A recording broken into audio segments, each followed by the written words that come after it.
Good morning, আমি Riya. Welcome back to my blog episode 2।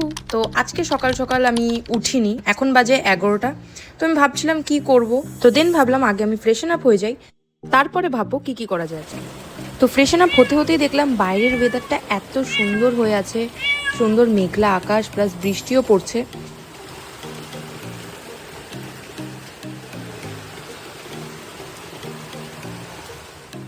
বাইরের ওয়েদারটা এতই সুন্দর হয়েছিল যে আমার তো কিছু করতে ইচ্ছাই করছিল না।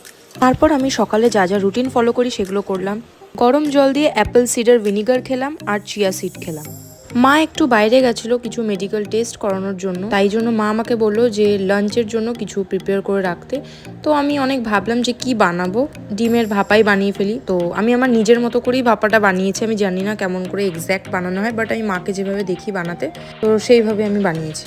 পোস্তর মধ্যে 4-5টা লঙ্কা দিয়ে আমি বেটে নিয়েছি। তারপরে বাটাটা আমি ডিমের মধ্যে দিয়ে একটু হলুদ, লঙ্কার গুঁড়ো, একটু নুন দিয়ে দেন আমি পেঁয়াজ কুচি কুচি করে কেটে রেখেছিলাম সেটা দিয়ে দিলাম। তারপর একটু জল ছড়িয়ে নিলাম, একদম কাঁচা সর্ষের তেল দিয়ে উপর থেকে 4-5টা কাঁচা চেরা লঙ্কা দিয়ে ঢেকে দিলাম। তো ডিম পোস্তটা ঠিক এরকম দেখতে হয়েছিল। আর এখানে আমি মাকে জিজ্ঞেস করছিলাম কেমন হয়েছে, তো মা তার উত্তরে বললো যে খুবই ভালো। সন্ধ্যা হতেই দেখলাম আমার ভাই চলে এসছে, মানে ছোট মামার ছেলে। তোমরা হয়তো আমার আগের ব্লগে ওকে দেখেইছো। আর ও আমার বাড়িতে থাকবে অনেকদিন। তো তারপর আমি চা বানালাম, তারপর আমরা তিনজনে একটু চায় পার্টি করলাম একসাথে মায়ের দোকানে।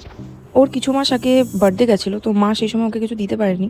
তো মা ওর জন্য একটা ওয়াটার বটল কিনেছে, তো সেটাই ও আনবক্সিং করছিল। সেটা দেখে ও খুব খুশি হয়ে গেছিলো, এই যে তুমি দেখতেই পাচ্ছ তোমরা।